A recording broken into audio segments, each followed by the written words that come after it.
Correct first option. What is the ratio of wavelength of second Lyman line to second Balmer line of hydrogen atom? Correct answer is second option. ये solve करके नहीं लाए क्या तुम लोग? लाए हो? आंसर क्यों नहीं बता रहे फिर? मुझे पता चल जाएगा इसलिए. चलो सेकंड लाइमन लाइन तो 1/λ दैट इज इक्वल टू, बोलो क्या लिखूं? आर इंटू बोलो 1/, हाँ जो भी आपको हैबिट होगी 1/p² या -1/n² या 1/n1² माइनस n2² ऐसे लिख सकते हैं. Second line of Lyman series, Lyman series के लिए p कितना? 1. और सेकंड लाइन तो n की वैल्यू 2, 3, 4 हो सकती है. तो यहाँ सेकंड लाइन के लिए n की वैल्यू 3 बराबर है. तो यहाँ वेवलेंथ हो जाएगी लाइमन सीरीज में सेकंड लाइन की r इंटू 1/1 माइनस 1/9. तो ये हो जाएगा r इंटू 8/9. तो ये 1/λ हो गया. तो λ हो जाएगा 9/8r. अब बाल्मर सीरीज की सेकंड लाइन लिखती हूँ तो 1/λ for Balmer series that is equal to r. अच्छा बाल्मर सीरीज के लिए p कितना? 2 और n की value can be 3, 4 and so on. तो सेकंड लाइन यानी 4. तो this is r into 1/4 minus 1/16. तो ये हो जाएगा r इंटू एलसीएम हो गया 16. तो यहाँ आ जाएगा 4 - 1 यानी 3/16. ये 1/λ भी हो गया. तो λb आ जाएगा 16/3r. अब इन दोनों का रेशो लेना है. तो λl upon λb is equal to 9/8r divided by 3r/16. Okay तो ये r हुआ कैंसिल. अब ये आ जाएगा अप्रोक्सीमेटली कुछ डिवाइड कर सकते हैं क्या? अच्छा इसको 1.5 करती हूँ तो ये 8 आ जाएगा. राइट. हाँ तो ये आ गया 9 इंटू 1.5 कितना? 13.5 divided by 64 is okay. So 13.5 divided by 64 करके देखो अब कितना आता है. 64 इंटू 2 128 है यानी ये 0.2 समथिंग आ जाएगा. तो 0.21 इज द करेक्ट आंसर.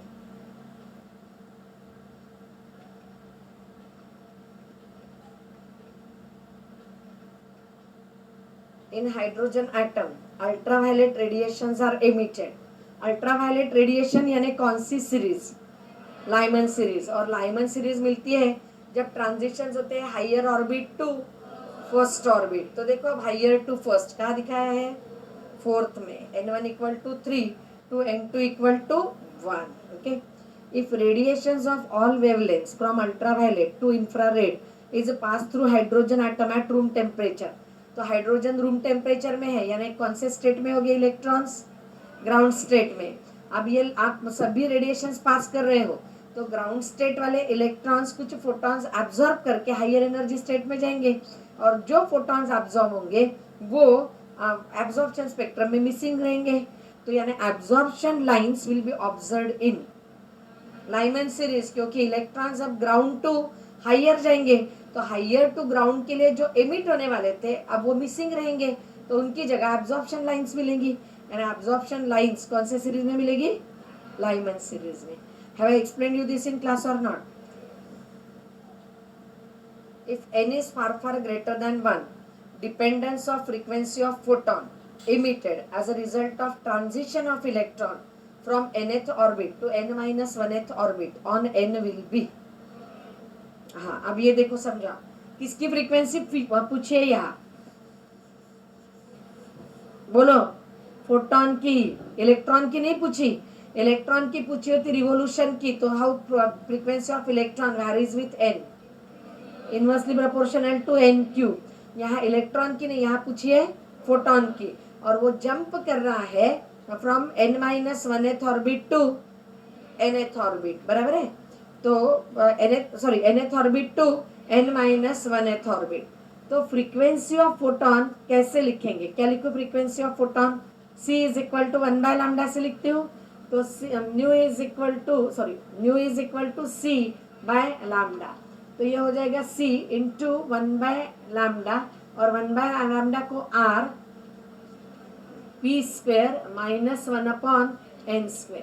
अच्छा ये बताइए, यहाँ nth ऑर्बिट या आउटर ऑर्बिट, ये इनर ऑर्बिट, तो ये आ जाएगा 1/n-1 whole square minus 1/n²। ठीक है, तो this is C into are.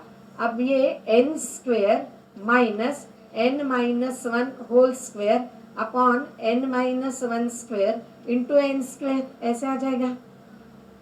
समझ रहे हो ये?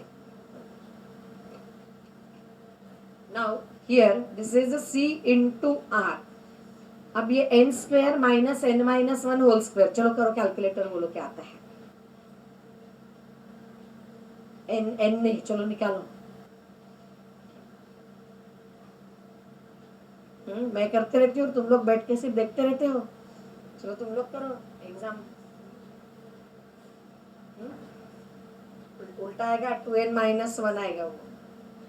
अरे ये निगेटिव साइन है ना, तो n² कैंसिल हो जाएगा, इसका expansion n² minus 2n plus 1, तो n² माइनस 2n प्लस 1, तो ब्रैकेट ओपन किया तो ये n² minus n² plus 2n minus 1, तो ये कैंसिल हो गया, तो क्या आया 2n-1। अच्छा ये बताइए ये 2n-1 अपॉन ये आ गया n-1² इंटू n²। अब यहाँ n कैसे दिया है, फार ग्रेटर देन 1 कहाँ है, तो n अगर फार ग्रेटर देन 1 है तो मैं I write n-1 is almost equal to n, तो n की कंपैरिजन में 1 निग्लेक्ट कर सकते हो, तो 2n के कंपैरिजन में तो 1 को और भी निग्लेक्ट कर सकते हैं, यानी 2n-1 की जगह 2n लिख सकते हैं, तो ये फ्रीक्वेंसी न्यू आ जाएगी C इंटू आर, और इस 2n-1 की जगह लिख रही हूँ 2n, और ये आएगा ये n² इंटू n², यानी क्या आ जाएगा n⁴, तो nu is equal to C into R into 2 upon n³ आ गया, यानी how nu varies with n, inversely proportional to n³। यानी यहाँ फॉर्चुनेटली ऐसे हुआ कि इलेक्ट्रॉन की फ्रीक्वेंसी और फोटोन की फ्रीक्वेंसी दोनों ही n³ को इनवर्सली प्रोपोर्शनल है। ये एक एग्जाम AIPMT में आया हुआ क्वेश्चन है, and question is not at all difficult whether you know this expression और नॉट, सबको मालूम है ये एक्सप्रेशन, इस पे बेस्ड तो क्वेश्चन है वो।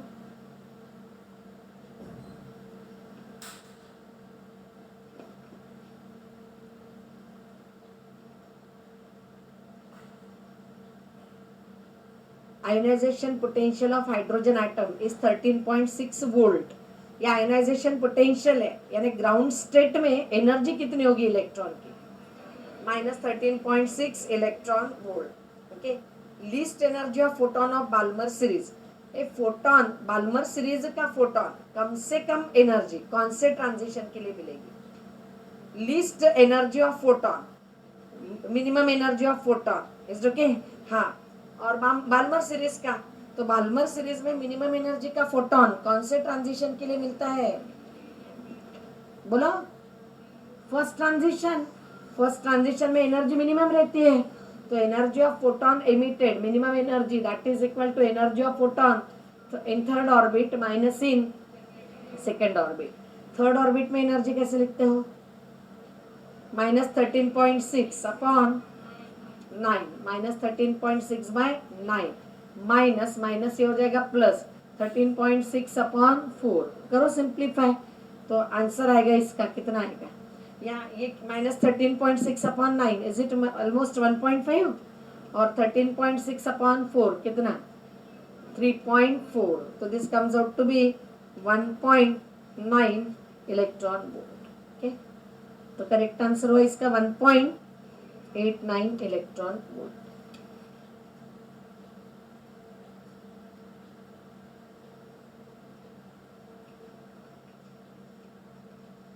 In Bohr's model of hydrogen atom, lowest orbit corresponds to, बोलो minimum energy. Ratio of speed of electron in first Bohr orbit of hydrogen atom and speed of light is equal to 4. And how do you write speed in nth orbit? E square upon 2 epsilon 0 NH, तो first orbit में हो जाएगी E square upon 2 epsilon 0 H. This is velocity in first orbit divided by velocity of light. तो correct answer हुआ fourth option. Hydrogen atom emits blue light when it changes from n equal to 4 energy level to n equal to 2 level. Which color of light would the atom emit when it changes from n equal to 5 to n equal to 2 level? तो ये बोलो पहले 4 to 2 jump कर रहा था तो blue colour emit हुआ. अब 5 to 2 जंप कर रहा है तो एनर्जी डिफरेंस कहाँ ज़्यादा रहेगा? 4 to 2 जंप कर रहा था तो ब्लू मिला. अब 5 to 2 जंप कर रहा है तो एनर्जी डिफरेंस कहाँ ज़्यादा रहेगा? 4 to 2 में कि 5 to 2 में? 5 to 2 में. तो 5 to 2 में यानी एनर्जी डिफरेंस बढ़ गया तो वेवलेंथ क्या होगी? कम हो जाएगी. यानी जो लाइट एमिट होगा उसकी वेवलेंथ ब्लू से कम रहेगी. अब गिवन ऑप्शन में ब्लू से कम कौन है? देखिए, हाँ, तो विप गॉयर ऐसे लिखते हैं हम, है ना. तो यहाँ से यहाँ वेवलेंथ बढ़ती है तो ब्लू से कम वेवलेंथ है वायोलेट की. ओके, तो करेक्ट आंसर हुआ violet. An electron and proton are accelerated through same potential difference. Ratio of their de Broglie wavelength will be. हाँ, कैसे लिखते हो de Broglie wavelength? बोलो. पोटेंशियल डिफरेंस के टर्म में lambda is equal to h upon root of 2m ev. Okay. अब electron और proton दोनों के लिए चार्ज सेम है, पोटेंशियल डिफरेंस सेम दिया है, h कांस्टेंट है, सिर्फ मासेस अलग अलग है. तो क्वेश्चन में पहले मेंशन किया है क्या दिया है? इलेक्ट्रॉन. तो lambda for electron upon lambda for proton क्या लिखोगे? Root of inversely proportional to mass है तो mass of proton upon mass of electron. Okay. De Broglie wavelength of proton and electron are equal. चलो, proton और electron के लिए de Broglie wavelength equal है. But de Broglie wavelength lambda is equal to, we write h upon mv. यानी mv is equal to h by lambda लिखेंगे तो lambda दोनों के लिए सेम है. ओके. बट यहाँ वेलोसिटीज पूछिए, velocities of proton and electron. तो मैं I write velocity is equal to h upon m lambda. दोनों के लिए लैम्डा सेम है, h सेम है. तो वेलोसिटी ऑफ क्वेश्चन में पहले दिया है proton upon velocity of electron. तो क्या लिखूं? Mass of electron upon mass of proton. आप बोलो यहाँ क्या कहोगे? यहाँ Vp upon Ve is Me upon Mp. यहाँ इलेक्ट्रॉन का मास कम है यानी यहाँ न्यूमरेटर छोटा है तो यहाँ भी न्यूमरेटर छोटा ही रहेगा यानी Vp will be less than Ve. Okay. So Vp is less than Ve यानी Ve ग्रेटर देन Vp हो जाएगा. What potential must be applied on an electron microscope so that it may produce an electron of wavelength 1 angstrom unit? हाँ, अरे बोलो electron की wavelength how do you write? 12.27. या it is also written as root of 150 by v. तो ये value 1 angstrom unit दी है. अच्छा, ये लैम्डा एंगस्ट्रॉम यूनिट में ही मिलता है तो 150 by v is equal to दिया है 1 और v निकालने के लिए बोला है तो कितना आएगा? v 150 volt. ठीक है. Momentum of photon of wavelength 0.01 angstrom unit will be. हाँ, मोमेंटम पूछा है, वेवलेंथ दी है तो lambda is equal to, we write क्या लिखते हो? h by p. तो p is equal to h by lambda. तो लैम्डा कितना दिया है यहाँ? 0.01. तो 0.01 एंगस्ट्रॉम यूनिट यानी 0.01 into 10 to the power -10 metre यानी ये हो गया 10 टू द पावर -12 मीटर. तो h upon 10 to the power -12 तो p हो गया 10 to the power 12 into h. Okay.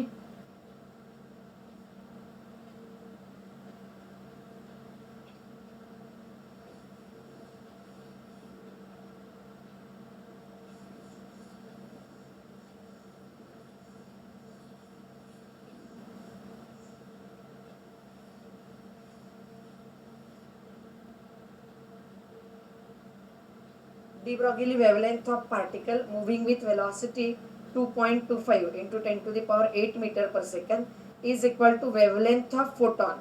एक पार्टिकल की और फोटोन की डी ब्रोगली वेवलेंथ सेम है। ओके, तो ratio of kinetic energy of particle to kinetic energy of photon. तो आप ये बोलो फोटोन के लिए लैम्डा काइनेटिक एनर्जी के टर्म में कैसे लिखते हो? अच्छा, डी ब्रोगली वेवलेंथ पूछिए ना। हाँ, तो de Broglie wavelength lambda is equal to h by p लिखती हूँ। तो दोनों के लिए लैम्डा कैसे है? सेम दिया है, यानी p दोनों के लिए सेम होगा।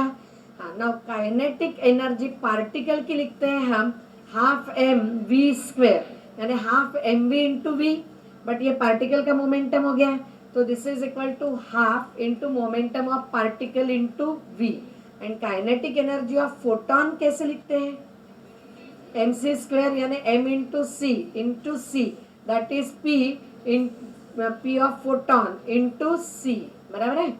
अब इन दोनों के काइनेटिक एनर्जी का रेशो पूछा है, तो kinetic energy of particle upon kinetic energy of photon is equal to, बोलो दोनों के लिए मोमेंटम सेम है, तो ये हो जाएगा v by 2c।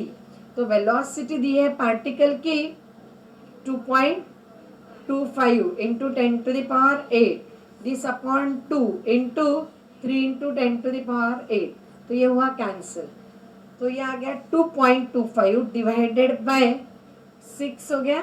2.25 divided by 6 लिख सकते हैं, या 225 डिवाइडेड बाय 600 हो सकता है। अब चलिए 225 ये डिविजिबल बाय 25 भी है, तो 25 बोलो कितना?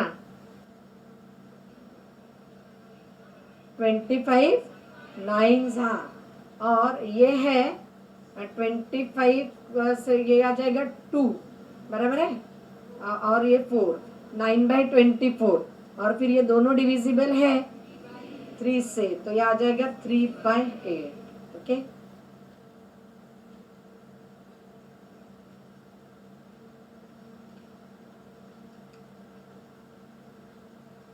चलिए नेक्स्ट का आंसर तो आप डायरेक्टली बता देंगे।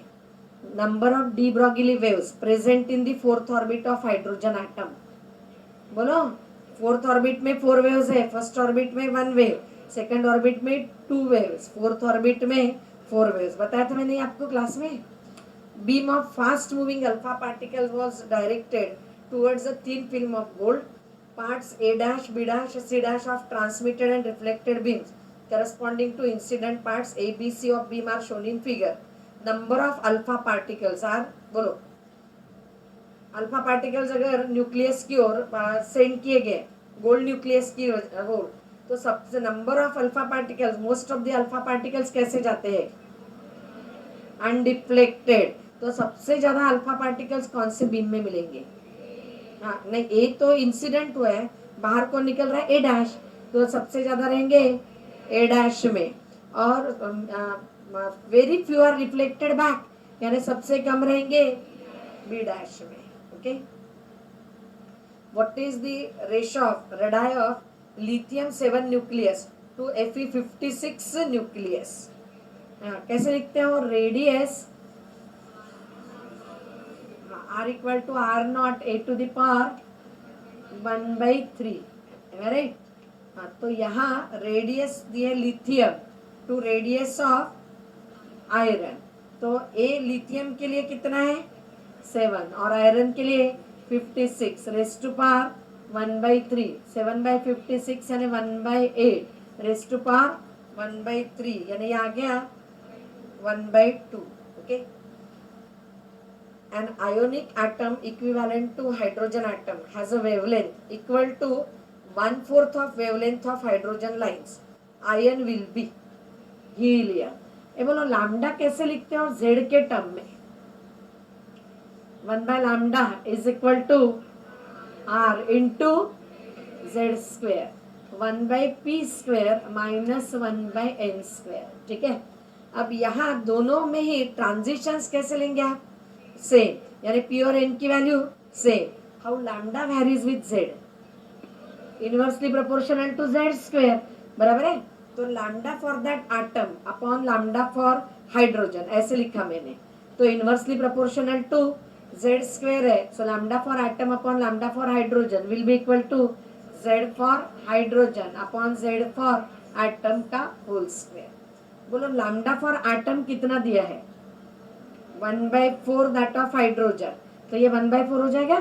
This is z for hydrogen upon z for atom का square, means z for hydrogen upon z for atom कितना आया 1/2, यानी z for atom is 2 times that for hydrogen. अब बोलो किसका z, हाइड्रोजन का z है 1, तो उस एटम का है 2, तो वो एटम कौन सा है, helium. Diagram shows the path of 4 alpha particles of same energy being scattered by nucleus of an atom simultaneously. Which of the following is not possible? कौन सा पॉसिबल नहीं है। अच्छा, जब ये अल्फा पार्टिकल न्यूक्लियस की ओर अप्रोच होते हैं तो या तो अनडिफ्लेक्टेड जाते हैं या न्यूक्लियस उन्हें दूर रिपेल करता है।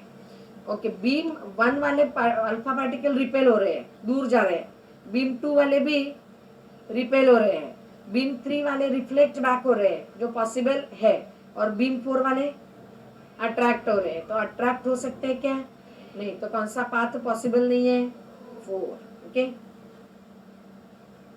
विच state of triply ionised beryllium has the same orbital radius as that of ground state of hydrogen atom.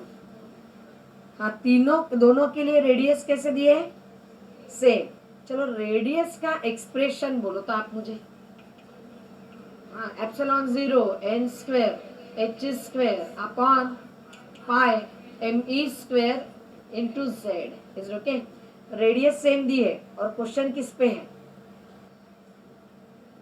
z पूछा है क्या, विच स्टेट बोला है, n पूछा है, तो मैं ऐसा करती हूँ n का एक्सप्रेशन यहाँ से लिखती हूँ, या रेडियस अगर इक्वेट किया तो वो भी चलेगा, यानी रेडियस ऑफ हाइड्रोजन और रेडियस ऑफ कौन सा एटम दिया, बेरिलियम ना, बेरिलियम, दोनों की रेडियस सेम दी हुई है। अब यहाँ दोनों इक्वेट करूंगी तो एप्सिलॉन 0 कैंसिल हो जाएगा, पाई कैंसिल होगा, देन h कैंसिल होगा, m क्या है बोलो, मास ऑफ इलेक्ट्रॉन, ये इलेक्ट्रॉन का मास है जो रिवॉल्व हो रहा है, तो m भी सेम होगा और E भी सेम होगा, तो अलग अलग क्या रहेंगे, n और z, तो ये बाकी सब इक्वेट करूंगी तो कैंसिल हो जाएंगे, तो यहाँ बचेगा n square upon z for hydrogen और यहाँ n फॉर बेरिलियम। ओके, तो n फॉर बेरिलियम का square upon z for beryllium, तो हमें n फॉर बेरिलियम निकालना है। हाइड्रोजन के लिए n की वैल्यू कितनी है 1 और z भी 1, this into z for beryllium कितना है 4 is equal to n square, यानी n की वैल्यू कितनी आई 2।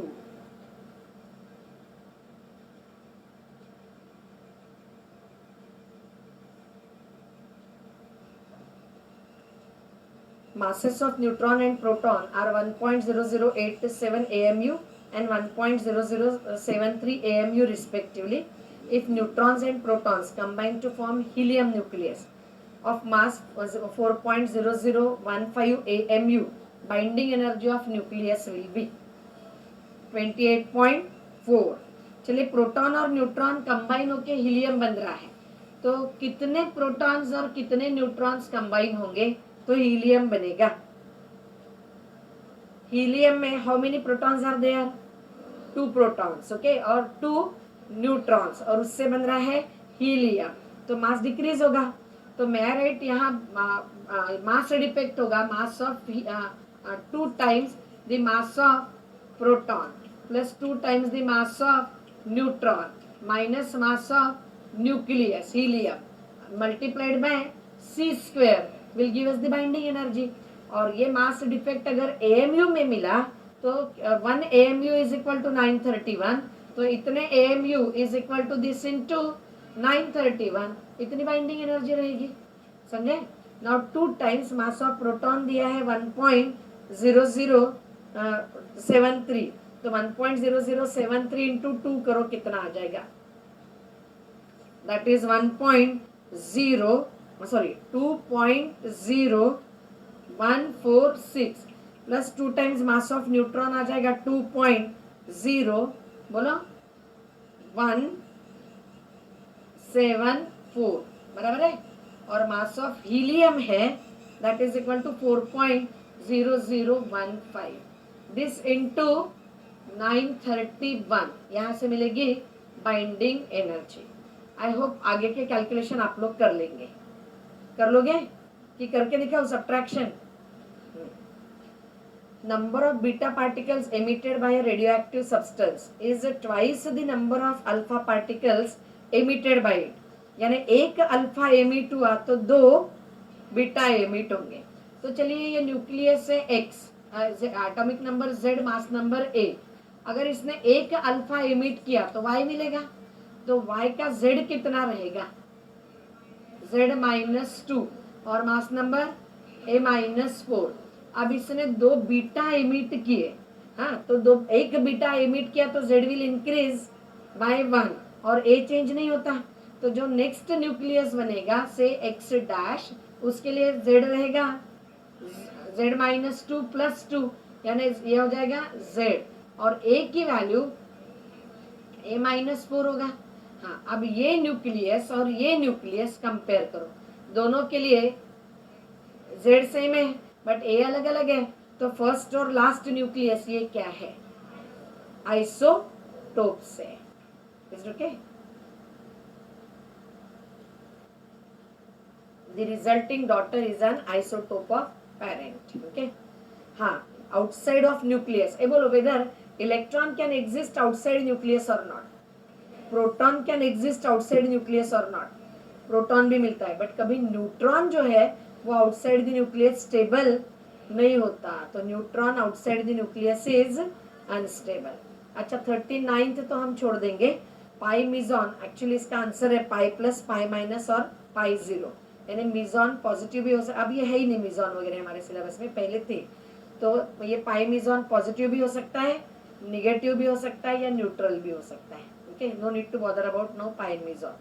If the binding energy per nucleon in lithium and helium-4 are 5.60 mega electron volt and 7.06 mega electron volt, then energy of reaction lithium 7 से निकालिए आप लोगों ने, कितना है, lithium 7 से हमें मिल रही है, lithium 7 plus proton gives us 2 helium। Okay, अच्छा बोलो अब यहाँ एनर्जी रिएक्शन की एनर्जी पूछी है, यानी एनर्जी रिलीज, एनर्जी एब्जॉर्ब जो भी होगी वो पूछी है। तो पहले लिथियम प्रोटॉन के साथ कंबाइन हो रहा है, तो पहले लिथियम न्यूक्लियॉन्स को सेपरेट करना पड़ेगा, फिर वो प्रोटॉन के साथ कंबाइन होके फिर हीलियम बनेंगे, यानी लिथियम को ब्रेक करने के लिए हमें एनर्जी देनी पड़ेगी और फिर ये बनेंगे तो एनर्जी रिलीज होगी। तो एनर्जी गिवन कितनी लिखोगे, that is equal to lithium में की पर न्यूक्लियॉन दी है, और लिथियम में कितने न्यूक्लियॉन्स है, 7, पर न्यूक्लियॉन कितनी है 5.60, तो हमें कितनी टोटल देनी पड़ेगी, 7 × 5.60 इतनी देनी पड़ेगी। चलो करो मल्टीप्लाई, 39.2 इतनी एनर्जी हमें देनी पड़ेगी। ठीक है, फिर हीलियम बना, तो हीलियम की पर न्यूक्लियॉन दी है 7.06, और हीलियम में कितने न्यूक्लियॉन्स है, एक हीलियम में 4, बट ऐसे दो हीलियम बन रहे हैं, तो टोटल 8 न्यूक्लियॉन्स की वजह से तो हीलियम एनर्जी रिलीज्ड हम लिखेंगे दैट इज इक्वल टू 8 × 7.06, तो ये आ जाएगा 56.48।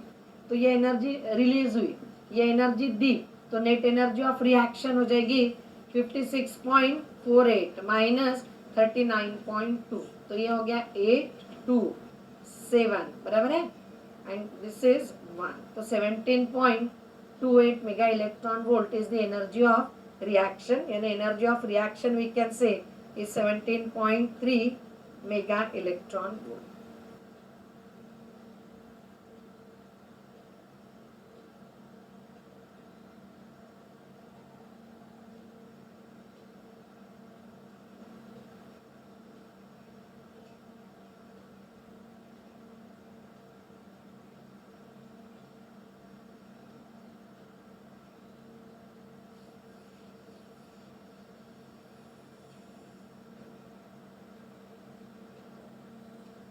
मास defect in a particular nuclear reaction is 0.3 grams. Mass defect दिया है. Amount of energy liberated in kilowatt hours. चलो बोलो कैसे लिखते हो. मास डिफेक्ट अगर मालूम है तो फटाफट बोलो एनर्जी लिबरेटेड. अरे बोलो ना. Delta M into C square. कितना है मास डिफेक्ट. 0.3 ग्राम. किलोग्राम में कितना लिखूं. 0.3 इंटू 10⁻³ सी स्क्वेयर की वैल्यू बोलो. 16 बराबर है. ये हो जाएगा 2.7 इंटू 10⁻13. इसका यूनिट बोलो. बोलो जूल. अच्छा आप ये बोलो 1 किलोवाट आवर यानी कितना होता है. 1 kilowatt hour is 3.6 into 10⁻6 joule. बराबर है. अब हमें जूल को किलोवाट आवर में कन्वर्ट करना है. किलोवाट आवर को जूल में कन्वर्ट करना है तो मल्टीप्लाई बाय दिस फैक्टर. और जूल को किलोवाट आवर में कन्वर्ट करना है तो डिवाइड करेंगे इसको. तो एनर्जी किलोवाट में आ जाएगी 2.7 इंटू 10⁻13 अपॉन 3.6 इंटू 10⁻6. अब ये डिविजिबल बाय 9 है. 9 3 जा 9 4 जा और 3/4 यानी 0.75 इंटू 10⁻7 हो गया. ओके यानी ये आ जाएगा 7.5 इंटू 10⁻6 किलोवाट आवर. ओके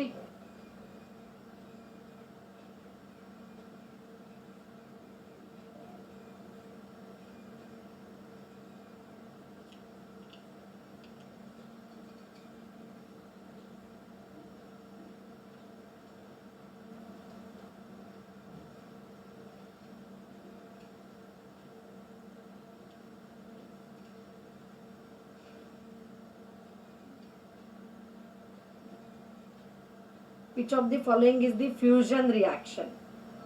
हाँ फ्यूजन में दो लाइटर न्यूक्लिया कंबाइन होकर हेवियर न्यूक्लिया बनता है. तो करेक्ट आंसर है first option. Explosion of atom bomb takes place due to nuclear fusion. Nucleus acts as a mass represented by m if mp and mn denote the mass of proton and neutron respectively, and binding energy in mega electron volt. B be the binding energy in mega electron volt. Then bolo binding energy will be z times the mass of proton plus a minus z times the mass of neutron minus m in mass of nucleus into c square will give us the binding energy. During beta decay. बोलो beta decay में क्या होता है. हाँ वहाँ neutron split होता है और उससे बनता है प्रोटॉन और इलेक्ट्रॉन, और इलेक्ट्रॉन एमिट होता है. Neutron in the nucleus decays emitting an electron. चलो बोलो आइसोटोन्स कौन से हैं. फर्स्ट आइसोटोन्स यानी क्या. Same number of neutrons. Okay in any fusion process ratio of mass of fusion product to mass of parent nucleus is. हाँ हमेशा products का मास ये रिएक्टेंट के मास से कम होता है. मास कम होता है और वही एनर्जी में कन्वर्ट होता है. तो मास ऑफ ये क्या है product divided by mass of parent यानी रिएक्टेंट. तो क्या रहेगा ratio less than 1. Okay if radius of aluminium nucleus is 3.6 Fermi, then radius of tellurium nucleus is nearly